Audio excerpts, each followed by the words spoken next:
গর্ভবতী অবস্থায় যদি হাতে মেহেদি দেয় তাহলে কি বাচ্চার শরীরে দাগ পড়ে? একটু জানাবেন। গোসল করার পর পরে উজু করার প্রয়োজনীয়তা আছে কিনা? প্রচন্ড গরমের কারণে যদি ঢিলা গেঞ্জি পরিধান করি তাহলেও কি আল্লাহ লানত বর্ষিত হবে? 3 পিস পরে নামাজ পড়ি, পা দেখা যায়, মোজা পরে নামাজ পড়লে কি হবে? গোপন অঙ্গে হাত লাগলে উজু ঝাঁকে কিনা? ছোট বালতি থেকে পানি না ঢেলে পানির মধ্যে হাত দিয়ে উজু করা যাবে কিনা? নখপালিশ লাগিয়ে নামাজ পড়লে নামাজ হবে কিনা? কারো থেকে ঋণ নিলে যার থেকে ঋণ নিয়েছি ওই ব্যক্তিকে পরবর্তীতে খুঁজে না পেলে করণীয় কি? হাত পায়ের নখ কাটার পর তাকে মাটির ভিতর গাঁটতে হবে?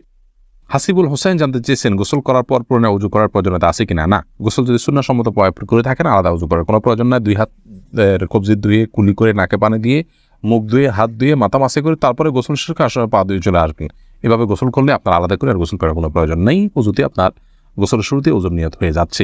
এস আলম আপনি আইডি থেকে জানতে চেয়েছেন গোপন অঙ্গে হাত লাগলে উজু ঝাঁকে কিনা? আমাদের দেশ উলামায়ে কেরামের মতে, বাহানাই মতো উলামায়ে কেরামের মতে গোপন অঙ্গে হাত লাগলে উজু ভাঙবে না। তবে আরবিন স্কলাররা, সৌদি আরবের উলামায়ে কেরাম, তাদের মতে গোপন অঙ্গে হাত লাগলে উজু ভেঙে যাবে, যেহেতু আপনার একটা হাদিস রয়েছে যে মান মাসসা যাকারাহু ফালিয়াতাওয়াদ্দা। এজন্য তারা হাত লাগলে বলতে কাপড়ের উপর দিয়ে নয়, সরাসরি যদি কেউ গোপন স্পর্শ করে তারা ওটাকে ওযু ভঙ্গের কারণ হিসাবে উল্লেখ করেন। অতএব সেই জায়গা থেকে এটা ওযু ভঙ্গের কারণ তাদের মতে, আমাদের উলামায়ে মতে এটি ওযু ভঙ্গের কারণ না। এমনি আমজাদ হোসেন জানতে চেয়েছেন হাত পায়ের নখ কাটার পর তাকে মাটির ভিতর গাঁটতে হবে? যেহেতু এটা মানুষের শরীরের অংশ, ময়লা আবর্জনা ফেলার জায়গায় না ফেলে এটাকে কোনো মাটিতে দাফন করলে সেটা উত্তম, ভালো কাজ। কিন্তু এটি ফরজ ওয়াজিবের মতো কোনো কাজ নয় যেটা না করলে গুনাহ হবে। উচিত, করতে পারলে ভালো হয়। ফারজানা রহমান শারমিন জানতে চেয়েছেন প্রচন্ড গরমের কারণে যদি ঢিলা গেঞ্জি পরিধান করি তাহলেও কি আল্লাহ লানত বর্ষিত হবে? বোন ফারজানা, যদি বাসা বাড়িতে আপনি পড়েন তাহলে তো আল্লাহ লানত বর্ষিত হওয়ার কোনো প্রশ্নই ওঠে না। যদি গায়ে মহারামের সামনে এসে পড়ে না যান, আপনি বাসাটা পড়ার পর উপর দিয়ে পাতলা না পরে নেন, যাতে আপনার সৌন্দর্য প্রকাশিত না হয় গায়ে ভাড়ামদের সাথে। এরকম যদি চলেন তাহলে কোনো অসুবিধা নেই বাসা বাড়িতে। আর বাসা বাড়ির বাইরে যদি আপনি যান তাহলে সেক্ষেত্রে বোরকার নিচে যদি আপনি এ ধরনের পোশাক পরেন কোনো অসুবিধা নেই ইনশাআল্লাহ বিদিনিল্লাহ। অর্থাৎ আপনার পর্দা বাইরে যখন যাবেন পর্দা মেনটেন করতে হবে। গরম এর কষ্ট যত বেশি, জাহান্নামের গরমের কষ্ট তার চাইতে অনেক বেশি। অতএব পর্দা লঙ্ঘন যেন না হয়, পরপুরুষের সামনে যাতে আপনার পর্দা লঙ্ঘিত না হয় সে বিষয়টা আপনি খেয়াল করবেন। এছাড়া বাকি অবস্থাতে আপনি করতে পারেন। এমনি ইফতিখার শুভ আপনি জানতে চেয়েছেন নখপালিশ লাগিয়ে নামাজ পড়লে নামাজ হবে কিনা? নখপালিশ লাগিয়ে যদি আপনি অজু করেন তাহলে অজু হবে না, আর ওজু না হলে নামাজ হবে না। অতএব বলতে পারেন নখপালিশ লাগিয়ে অজু করে নামাজ পড়লে নামাজ হবে না। কিন্তু যদি অজু অবস্থায় নখপালিশ লাগিয়ে আপনি নামাজ পড়েন অজু অবস্থায়, তাহলে ওই নামাজটা হবে। পরবর্তীতে আবার যখন নামাজের সময় হবে বা অজু ভাঙবে তখন আপনাকে নখপালিশ রিমুভ করে তারপর অজু করতে হবে। অন্যথায় এটি জায়েজ হবে না।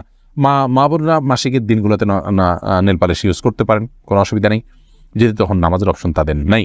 কিন্তু পরবর্তীতে আবার নামাজ যখন শুরু হবে তার আগে তাদেরকে সেটি রিমুভ করে নিয়ে তারপর উজু করে নামাজ পড়তে হবে। কারজাই এর দিকে আপনি জানতে চেয়েছেন কারো থেকে ঋণ নিলে যার থেকে ঋণ নিয়েছি ওই ব্যক্তিকে পরবর্তীতে খুঁজে না পেলে করণীয় কি? যদি কোনোভাবে খুঁজে পাওয়া না যায় এবং আশাও ছেড়ে দেন তাহলে সেক্ষেত্রে সেই ঋণের টাকা আপনি যে কোনো গরিব মানুষকে, অসহায় মানুষকে আপনি দান করে দিবেন বা কল্যাণমূলক খাতে দান করে দিবেন ওই ব্যক্তির তরফ থেকে, প্রাপকের তরফ থেকে, তাই আপনি দায়মুক্ত হবেন ইনশাআল্লাহ। মোহাম্মদ আরাফাত ইসলাম জানতেছেন ডান হাতে খাবার গ্রহণের সময় প্রয়োজনে কি বাম হাতে পানি পান করা যাবে? প্রয়োজনে বলতে কি, ডান হাতে পানি পান করা উচিত, খাবার গ্রহণ করা উচিত। ইভেন আপনার খাবার খেলে আঙ্গুল চেটে তারপরে আপনি ডান হাতে ধরে খাবেন। যদি আমাদের ওলামায়ে কেরাম বলেন যে বাম হাতে আপনি পানির পাত্র ধরলেন, ডান হাত দিয়ে ঠেক দিলেন, তার মানে 2 হাত ধরে খালেন, এটা জায়েজ আছে, এটা একটা পন্থা মাত্র। কিন্তু সবচেয়ে উত্তম হয় সরাসরি ডান হাতে খাওয়া। সেক্ষেত্রে খাবার লেগে যাওয়ার যে ভয় থাকে গ্লাস ইত্যাদিতে, সেটা থেকে বাঁচার জন্য আপনি পরিষ্কার করে নেবেন, আলতো করে ধরবেন। কিন্তু ডান হাতে খাওয়া উচিত, পান করা উচিত, যেহেতু হাদিসে সুস্পষ্টভাবে ডান হাতে খাওয়া পান করার নির্দেশ রয়েছে। শিখা ইসলাম আপনি জানতেছেন 3 পিস পরে নামাজ পড়ি, পা দেখা যায়, মোজা পরে নামাজ পড়লে কি হবে? পায়ের পাতা ঢাকতে হবে কিনা মেয়েদের নামাজের জন্য মধ্যে এটা নিয়ে মত পার্থক্য আছে। অনেক উলামায়ে কেরাম এটাকে শর্ত করেছেন। আমি ব্যক্তিগতভাবে এই মতটা চাইতে যারা বলেন যে পায়ের পাতা, পাতা বলতে পায়ের পাতার তলের অংশ এটা ঢাকার শর্ত দিয়ে থাকেন, তাদের মতটাকে আমি সমর্থন করি না। পাতার উপরের অংশ, যেটা পাতার উপরের অংশ, সেটা ঢাকতে হবে কিনা অনেক ওলামায়ে কেরাম বলেছেন সেটা ঢাকতে হবে, অনেকে বলেছেন শুধু গিরার নিচ পর্যন্ত থাকলেই হবে কাপড়, পাতা না ঢাকলেও চলবে। তো দুই পক্ষের ওলামায়ে কেরামের দলিল রয়েছে। নিরাপদ হলো এমন কাপড় পরা যে কাপড়টা অনেক বেশি লম্বা হয়, যে পায়ের পাতার উপরের অংশ সহ ঢাকা পড়ে। তলা ঢাকার জন্য, মোজা পরার জন্য আলাদা করে কষ্ট করা বা কসরত করা এটা আবশ্যক নয় ইনশাআল্লাহ বিদিনিল্লাহ। নামাজ হয়ে যাবে যদি কেউ মোজা না পড়ে। ফারজানা সুলতান আপনি জানতেছেন কিবলার দিকে পা দিয়ে শোয়া যাবে কিনা? কিবলার দিকে পা দিয়ে শোয়ার ব্যাপারে কোনো হাদিসই নিষেধাজ্ঞা সরাসরি নেই। তারপরও এদিকে কেবলা রয়েছে, সেই জায়গা থেকে কেবলার প্রতি শ্রদ্ধার জায়গা থেকে কেউ যদি দিকে পা না দেন ভালো, কিন্তু এটাকে হারাম বলা বা নাজায়েজ বলা বা গুনাহের কারণ বলার কোনো সুযোগ নেই, যেহেতু কোরআন হাদিসে এই বিষয়ে কোনো নিষেধাজ্ঞা নেই। নিশান, আপনি জানতে চেয়েছেন অজু করার সময় বেসিনে পা দেওয়া কি ঠিক? নিজের বাসা বাড়িতে অসুবিধা নেই, করতে পারেন, তবে আপনার রিস্ক মুক্ত হওয়াটা আর বিষয়ে মাথা রাখতে হবে।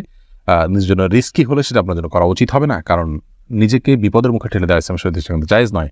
অসময় এখান থেকে পড়ে বা দুর্ঘটনা শিকার হতে পারে মানুষের।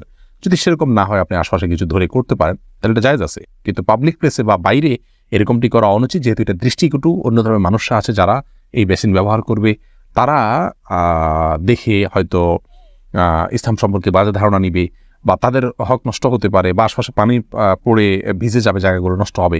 সেই জায়গা থেকে পাবলিক প্লেসে এমনটি না করা উচিত, কিন্তু করলে অজু হয়ে যাবে। ফারিয়া এনামুল, আপনি জানতে চেয়েছেন ছোট বালতি থেকে পানি না ঢেলে পানির মধ্যে হাত দিয়ে অজু করা যাবে কি না? যাবে। হাত দিয়ে কোষ করে উঠিয়ে আগে হাত ধোবেন 3 বার, এরপরে আবার আপনি কোট দিয়ে স্বাভাবিকভাবে অজু করতে পারেন, কোনো অসুবিধা নেই। নবী সাল্লাল্লাহু আলাইহি ওয়াসাল্লাম এই পদ্ধতিতে অজু করেছেন। আনাবিয়া বাহার নুসরাত, আপনি জানতে চেয়েছেন নামাজের ভিতর বারবার থুতু ফেললে কি নামাজ ভেঙে যাবে? নামাজের ভিতরে বারবার কেন থুতু ফেলবেন? যদি এটা বারবার করতে থাকেন, এটা আপনি নামাজে আসেন কি নাই এরকম সন্দেহ, একজন বাহিরের দর্শক আপনার দিকে তাকিয়ে এরকম সন্দেহ যে তার ভিতরে উদ্রেক হওয়ার মতো আপনি এত বেশি বারবার থুতু ফেলেন, তাহলে তো নামাজ হবে না। আর যদি এরকম না হয়, তাহলে এটা নামাজের হয়তো আপনি মাঝে মধ্যে ফেললেন, কিন্তু নামাজের যে ভঙ্গিমা আছে সেটার মধ্যেই থেকে ফেললেন, তাহলে আপনার নামাজ হয়ে যাবে, কিন্তু তাতেও নামাজের অঙ্গহানি হবে, মান নষ্ট হবে। মাঝে মধ্যে আপনি বাধ্য হলেন ফেলতে, সেটা যদি আপনি ফেলেন যথাযথ উপায়, যেমন আপনি টিস্যুতে ফেললেন, মুখে পোকা ঢুকে গেছে কথা বা এই যদি কিছু, সেটা জায়েজ আছে, কিন্তু প্রায় বা বারবার এরকম করা উচিত নয়, জায়েজ নয়। লালপুরিয়াটি থেকে আপনি প্রশ্ন করেছেন গর্ভবতী অবস্থায় যদি হাতে মেহেদি দেয় তাহলে কি বাচ্চার শরীরে দাগ পড়ে? একটু জানাবেন। বোন, এটি সম্পূর্ণ কুসংস্কারের জন্য একটি বিশ্বাস। আমাদের দেশে অনেকে এরকমটি মনে করে যে গর্ভবতী অবস্থায় যদি গর্ভবতী অবস্থায় যদি এরকম কোনো কিছু করা হয়, মেহেদি হাত দেওয়া হয়, তাহলে সেক্ষেত্রে বাচ্চার ক্ষতি হয়। এগুলো সম্পূর্ণ ভুয়া কথা, ভিত্তিহীন কথা। এগুলো বিশ্বাস করা ইমানের সাথে সঙ্গতিপূর্ণ নয়, শিরকে আসগার হয়ে যেতে পারে এই ধরনের বিশ্বাস। অতএব এই ধরনের বিশ্বাস আমাদের রাখা উচিত নয়, কোনো রকম ক্ষতি হবে না ইনশাআল্লাহ বিদিনিল্লাহ। আকলিমা আখি, আপনি জানতে চেয়েছেন মুসলমান মেয়েরা ধুতি সালোয়ার পরতে পারবে কি না? এটা পরা উচিত নয়।